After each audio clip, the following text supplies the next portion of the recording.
join code is going to stay in the upper right corner if you have not entered it yet. As I said, culture is lots of stuff, and we're going to see it as lots of different things. It is how people get around. It's architecture. It's religion. It can be what people eat or how they dress. And for those of you of a snooty inclination, and I hate to tell you that a Kintako hut is also an element of culture. And it occurred to me last hour, some students had never seen a Kintako hut. How many of you have seen a Kintako hut? I've seen conjoined restaurants before. I don't think I've ever seen all three of them together. Together? I've seen, like, Okay. KFC and, like, Taco Bell. Like, Yeah. I I think the closest one to us is like Overland Park. It's like College Boulevard and 135th Street or something. So one of those I think the restaurants only one is I've I think the only one I've seen is KFC and Taco Bell together. yeah, and sometimes it Oh, is. that one. I don't have a name for that one. So there's got to be some clever mashup, I've seen McDonald's or pizza place. or I guess just Kintako. All right. I've seen a gas station, McDonald's, and a pizza place together. That was interesting.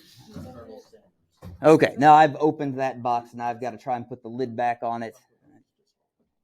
Okay. Now we're going to have different objectives for different parts. This is going to be obviously part one. And most basically, I want you to be able to know the difference between a culture and a society. We're not even close. I also want you to be able to tell the difference between material and non-material culture, be able to explain that to someone else.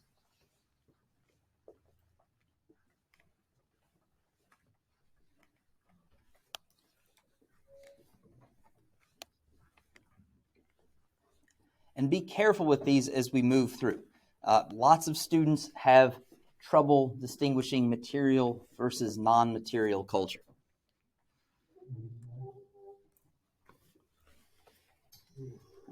You should also be able to discuss cultural universalism as a concept, and in being able to discuss how it relates to society, be able to explain the limited meaning of cultural universalism.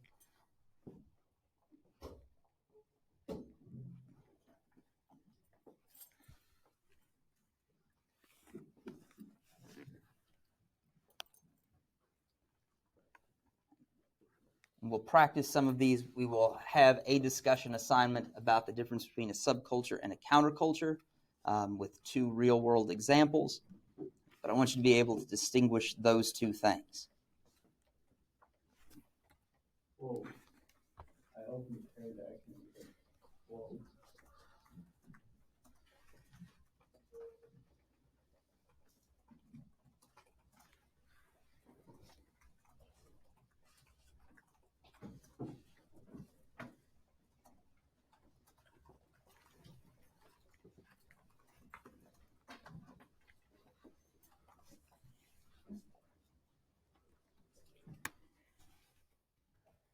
So to deal with point one of our objectives,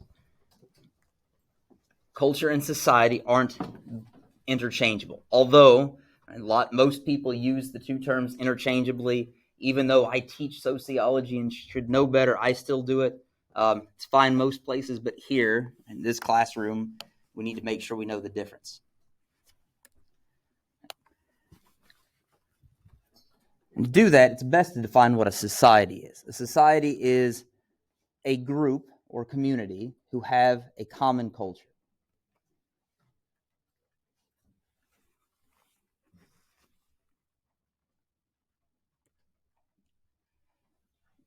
To put this differently, the society is the people. And the culture is what all of them have in common.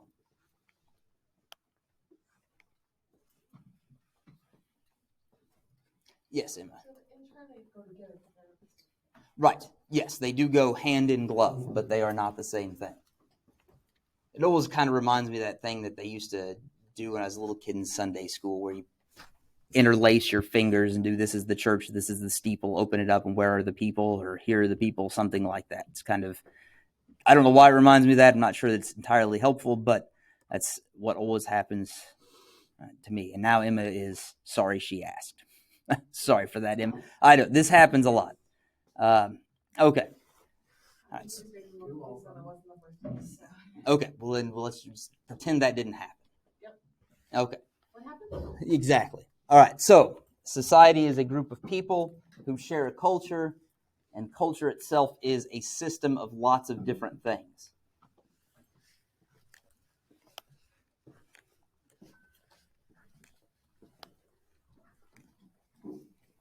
A big part of it is beliefs. And a lot of times we will think about beliefs, and we do think about things like religion. And it can be that, but it's much, much more than religious beliefs. And I know this is a little funky in your notes. So the box under in your notes, this fourth hour kind of confused them. Okay. It should be rules here, and then the example.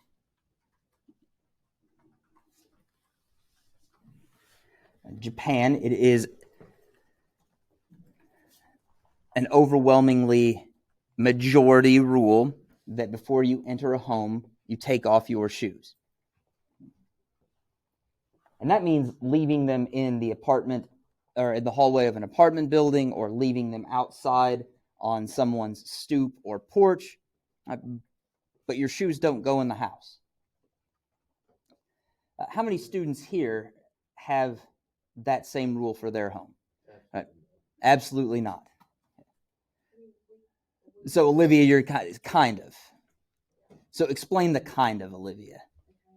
Well, my mom will always like her shoes inside the house. You just have Okay. to take them off. Yeah, so, and that's, yes, that, my parents were much the same way.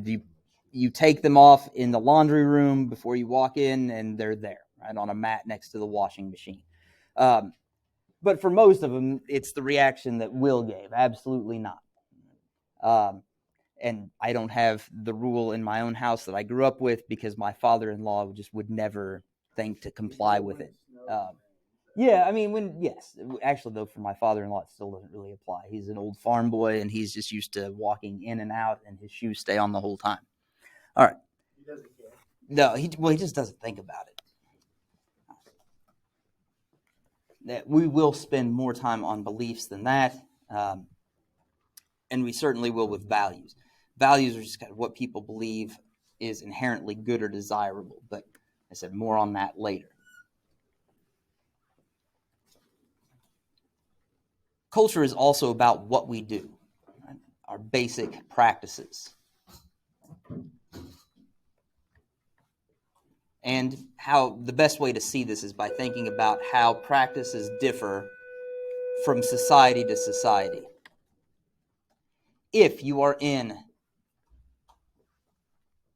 a continental European society, when you greet someone, you kiss cheeks. It's what you do. There are all kinds of awkward pictures of U.S. presidents kissing and being kissed by European dignitaries. I'm not picking on any particular president or any political party. They're all there, and it always looks awkward.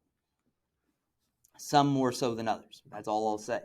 And so for this, we have an example of a now estranged royal family member, Meghan Markle, being cheek kissed by a cadaverous continental European. I can say he's cadaverous because I am just as pasty white, and I would be horrified to think what I would look like in photographs. I thought when you say cadaver, you meant a dead body. Well, yeah, like pale. Like cadaverous is in like pale enough that he could be dead. Oh, I thought you were talking about when you dissect. No. We won't. No, we just kissing on cheeks. No dissection happened. Right. Yeah, Emma. The thing is, it might be weird to us, but it's not weird. Right. That's No, it's not. their culture. It's not weird to them. Practices of some culture. Yeah, I would really struggle with that. That's why we look at it and go, Yeah. "That's No, weird." it's probably the only reason I can't be president of the United States. Right. I'm old enough. Clearly, if I ran for president of the United States, I would win. Right, Liz? by a landslide. Come on, Liz. You know I do assign your grade in this class, right? You can't vote it. Okay. All right. Well, then you've got an out on that one, Liz. All right. But I could never. No. My sense of personal space. I'm not sure I could do it. But again, Emma, you're right. There's nothing wrong with it, right? It's what they do. Well, thank you, Emma. Right. Now, in Western cultures that are not part of continental Europe, you greet someone by shaking hands, right? Or at least you did until the pandemic, and now the handshake is kind of making a comeback. And if we notice, Meghan Markle, back in the UK, not on continental Europe, shakes hands. So, kisses a strange man, shakes hands with a woman, right? Different cultures, different practices.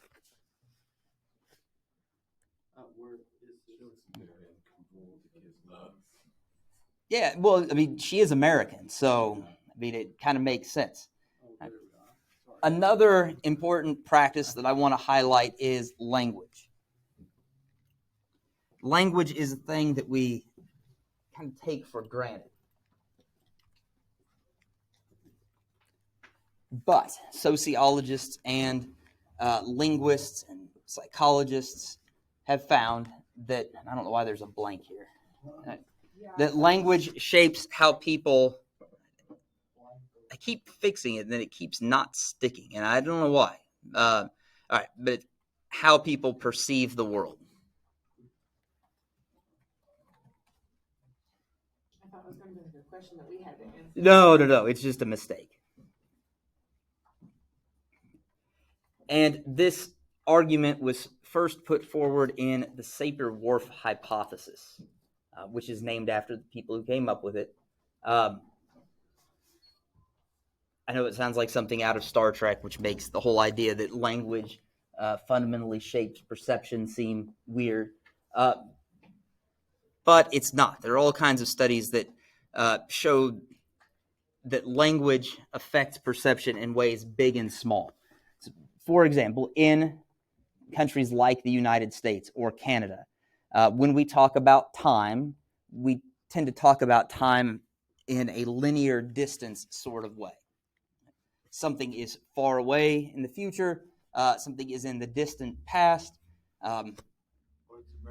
or we, in shorter periods of time, we just think about it in a linear fashion of how many minutes we have until the end of class. Whereas in Spain or other cultures that have been greatly influenced by Spain, time is thought of more like a volume. So it's like, think about it as like a container that is more or less full of time, and that shapes it. How that applies to other things, I don't really know, but that's one of the findings. Is there are just different ways of thinking about time. What's that? I don't know. I mean, in terms of the language itself, like, I don't actually see it, but because they still, although. No, I really don't see it in the language, but it's that's because I am learning the language and not somebody that's grown up with it. Okay, yeah, as kind of a. You just what? You just have to ask someone from that area. Right. I was like, that's born in that area or has lived there for years. An example that is more clear cut is another example from Japan in terms of perception. Because part of perception is also how you are able to present yourself to other people. And in Japan, if you are female, you can present yourself with the first person pronoun watashi, which is the equivalent of I. So Olivia, you can say watashi. Will, being a male, has options. Most of the time, Will also use watashi. But if he perceives himself to be in a situation where he wants to be perceived by others as more masculine and perhaps more assertive, he will use or can use boki as an alternative first-person pronoun. And that is going to shape how other people are viewing Will. And that's why Will has to be careful, because it can be seen not just as assertive, but rude and perhaps aggressive. In English, we just have I. That's our first person singular pronoun. And I'm sorry, I've now turned this into an ELA class 2, which gets me points for being cross-curricular, but costing me points for annoying students. So those are just a couple of little examples of language and perception. So we've hit science and now we're hitting English. Yeah, I like to travel widely and live dangerously in nerdy kinds of ways. All right. Now, we haven't actually defined material culture for you yet, or non-material for that matter. But I'm going to get you guys to take a shot in the dark here and look at those two images and tell me just some elements of material culture that you can see in those images. Let's just take a minute. I don't want you guys getting carried away. There's no set number.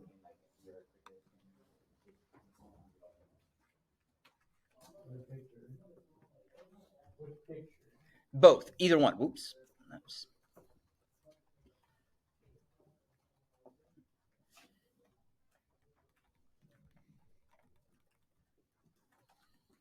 I think this answer can be so wrong if you think it might be. It's all right. There's no penalty. Why does it keep going away though? That's kind of annoying. 20 seconds.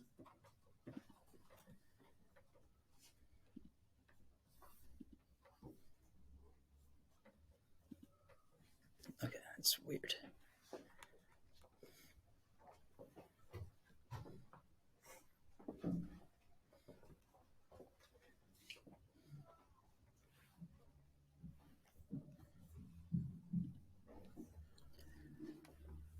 Okay, so it can be things like highways. It can be the methods of transportation in terms of the vehicles themselves, right, which we get with cars. Bus. The second photo is actually a photo of a subway. I think it's in Tokyo, but it could also be in Seoul. I don't remember. Doors were built. That one thing I will tell you here, people are never culture. It's not that they're not material culture. They're neither type of culture, right? People are just people. So just be careful with that one. There's never a trick to it. People are not material or non-material culture. Yes, Emma. Yeah, because that's right, because people are the possessors of culture with other people, but they are not themselves culture. And okay, so it looks like signs also. Yeah, you guys did all right with that. Some of these, I'll tell you, went beyond, but that's means we're ready for I guess mine the wasn't next slide. stupid. There are no wrong answers. I just want to see what you guys think of, and we'll work through the rest as we go. All right, now the second part is the tougher question. What is non-material? Exactly. I want you to It's a concept. tell me what elements of non-material culture we can infer, right? Because I will give you a hint. There are things we can't see directly. What elements of non-material culture can you infer from those two images? We'll take a bit more time with that. Again, it's not something that you're going to see directly. You kind of have to do some interpretation here to figure out what these pictures reveal about the society's non-material culture.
it's actually cooperating now.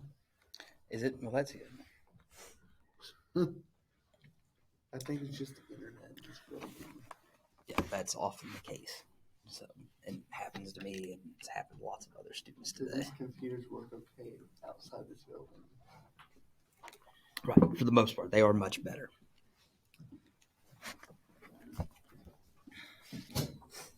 Okay, so right out of the box, I didn't move these and star any comments. We're just going to take them as they were posted. So, one, yeah, I mean, the sense of personal space is an important part of non-material culture. And in that image of people jammed into a subway car, how many Americans would tolerate being placed shoulder to shoulder, elbow to elbow with other people, right? All packed into a confined space. Garrison, you look like you're not having that, right? Well, valid enough as is. If I was next to Right. someone, no. Right. Well, and there's that, but also if you've ever seen a recording of what it looks like when the doors on a subway in Japan open up, right? The people at the back of the crowd, right, are pushing people in. It's like a clown Right. car. And yeah, you just fit as many people in as you can. Americans, one, mostly won't tolerate being packed in like that. And in America, would you want to be the person at the back pushing someone? No. No, I would not. That's a good way to get shot. Right? So, no, I don't. But right, in other cultures, those are accepted practices. Also, simple things that we take for granted, like which side of the road do we drive on? Yes, there are laws about that, but most of us, almost all of us, would drive on the right-hand side of the road, no matter what. Yeah, and in other countries, it is different. In Britain, just however it started. Okay, and in this comment, right, in America, it's almost taken for granted. If you can buy a car, you do buy a car. Whereas in other